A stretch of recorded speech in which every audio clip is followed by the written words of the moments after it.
és la capital de Flandes i té moltes similituds amb les ciutats flamenques. Ha perdut una mica la identitat única que encara conserven les altres ciutats, com Gant, com Bruges, Lovaina, perquè Brussel·les ha obert el que és Europa i les altres ciutats han mantingut aquesta identitat, però jo crec que Brussel·les és un bon punt de començament per conèixer el que seran la resta de ciutats flamenques, perquè al fin i al cabo estem parlant de ciutats històriques en tot el que és Flandes, Brussel·les inclosa.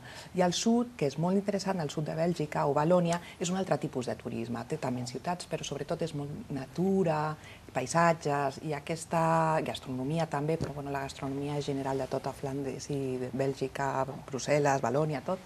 Però crec que és un públic diferent el que aniria a Valònia que el que aniria a Flandes. Doncs nosaltres, la nostra aposta és Brussel·les com porta d'entrada per descobrir les ciutats històriques de Flandes.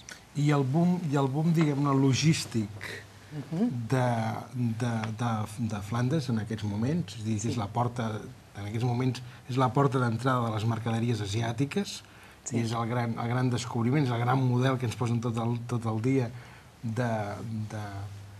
de punt neuràlgic de logística. De quina manera us ha acabat influint després a l'hora de fer promoció turística? I es comuniquen els dos sectors?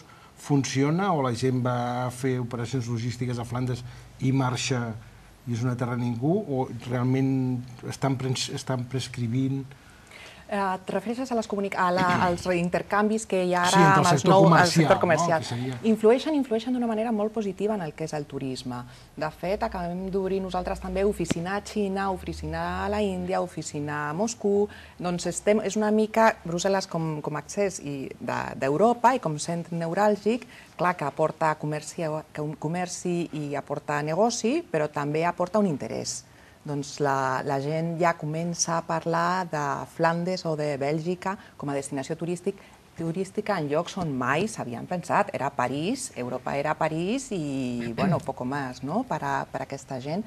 I ara, gràcies a tota aquesta relació econòmica, doncs jo crec que ens beneficia moltíssim de cara al turisme. Però sempre s'ha de mantenir la qualitat, jo sempre aposto per qualitat. Però heu obert aquestes oficines que deies, a Moscou, etc. Són comercials turístiques o exclusivament de promoció turística? Exclusivament de comercialització turística.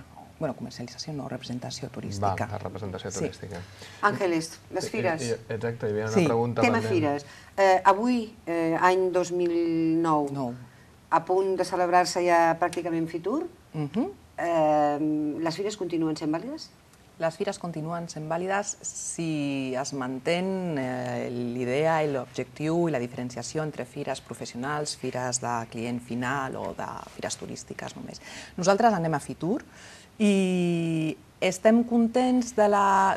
Anem, a més, com estan de Bèlgica, estem junts totes les regions belgues.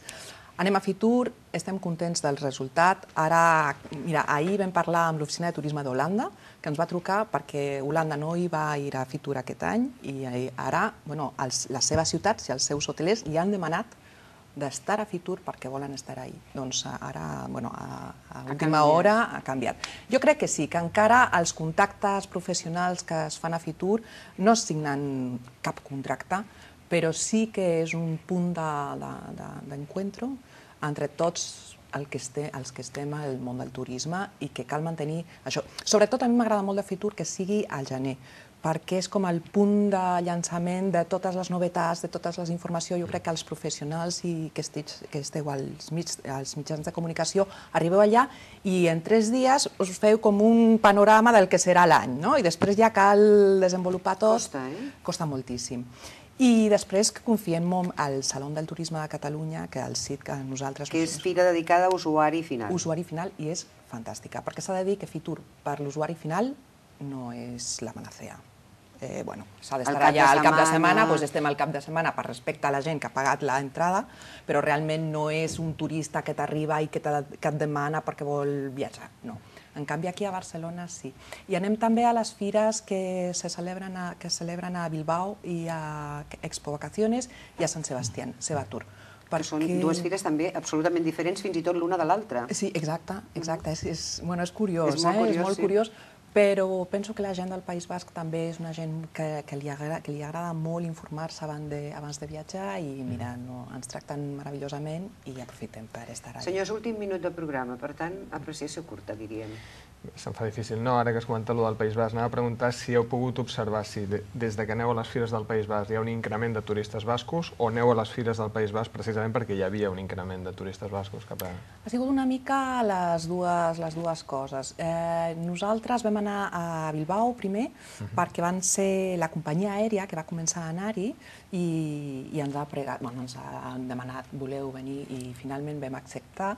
I és una mica, estava pujant el turisme al País Basc, vam anar a la fira i l'interès ha crescut encara més. I a Cebatú va ser una mica diferent, van ser ells que ens van demanar d'anar-hi fa 2 anys. L'experiència va ser fantàstica i molt positiva. Doncs l'any passat, aquest any, vam tornar i tornarem al 2010. Enric, 10 segons.